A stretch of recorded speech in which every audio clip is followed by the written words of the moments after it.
welcome to Trailer Trackers Season 2. And as you can see, we have a very special guest star, Kevin Makeley. Hey. Honey, I wish you had told me that we were going to have a special guest. I would have dressed up. This is just like a casual thing that I wear. I have other clothes at home, like better ones than this one. Yeah, and we're doing one of your favorite comic books, which is Spider-Man 3.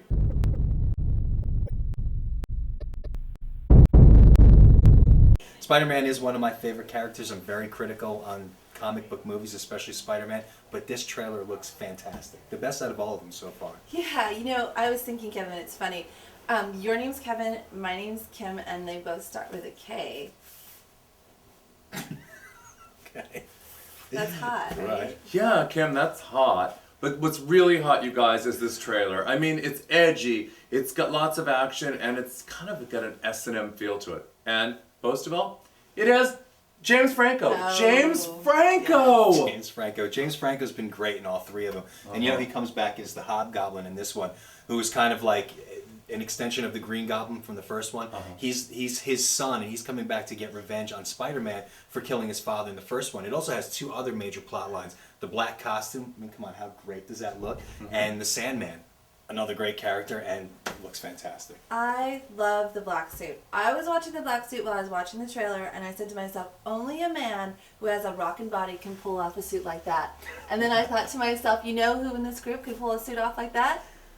Kevin. Oh. So hot. Yeah. Better than Tobey Maguire. Yeah, well, especially considering Toby had a restraining order against him. Okay, because you really could fill out that suit, Kevin. So the black costume, you guys know that it's an alien? No. It attaches himself to Spider-Man and gives him all these great powers, but the thing about it is it kind of makes him a little crazy, so he's kind of getting revenge on the Sandman for killing his uncle. You find out that he killed his uncle, not the guy from the first movie, which is kind of cool, and yeah, I love the black costume. Yeah. I like your shoes. They're really hot. Thanks. I like you. I think it might be time for a trailer, you guys.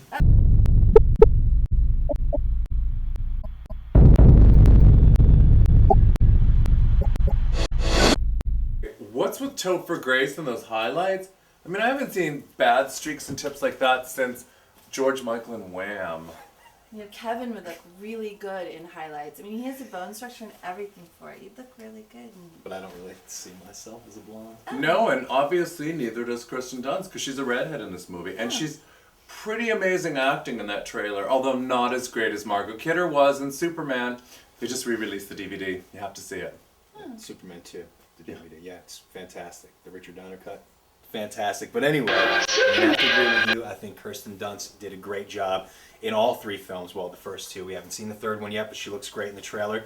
Mary Jane is to the Marvel Universe what Lois Lane is to the DC Universe, and she's a strong character. And so many times in comic book movies, they pick like a beautiful girl to play the lead, not necessarily because she's a great actress, but because she's beautiful. Like in Daredevil, I don't think it really worked. Fantastic Four, don't think it really worked. But in Spider-Man, Kirsten Dunst pulls it off beautifully. It's funny how much you know about Miss Kirsten Dunst. I think she looked tired in this clip and a little puffy. And if I looked like her, I'd get my ass down to curves fast. I mean, if you like the cheesy slutty type, that's fine. That's just gross. Kim, nobody refers to Ms. Kristen Dunst as cheesy slutty. I do. Okay, I agree. She could use a makeover in this film. I mean, Yeah. so could you. Maybe I ought to call Tyra. But I'm just way better than her. God. Sure you do, sweetie. I mean, if you're into that Daisy Duke white trash kind of look, I mean, she should go on Jerry Springer. And I just love the whole revenge aspect of him and Tobey Maguire. I think they should, like, wrestle on the ground and maybe take their clothes off and stuff. Because I really do not want to see that old slag that was in Sideways. I mean, who wants to see him playing the Sandman? Ugh. This man killed my uncle. He's still out. I think the Sandman is fantastic.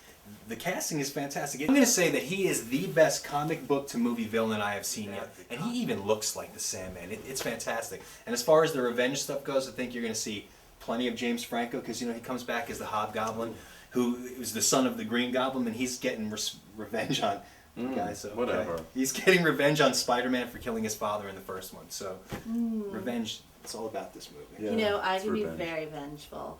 if I don't get what I want. Like last weekend when you tried to get in that swinger bar. I like the film. I like the revenge aspects of it. I loved it. I thought it was a cool trailer, and I give it 3 trailer trash cans, and I hope that Kevin comes back next week. Well, I agree with Kim for once. I loved it too, except for the old geezer. He's a little long in the tooth to be playing any kind of action villain. But I will give it 3 trash cans for James Franco. Well, I'm going to give it 4 trash cans. If I could give it a Wow. higher one, I would. Wow. It's not my show. I think it's the best trailer I've seen all year, and I cannot wait for Spider-Man 3 to come out.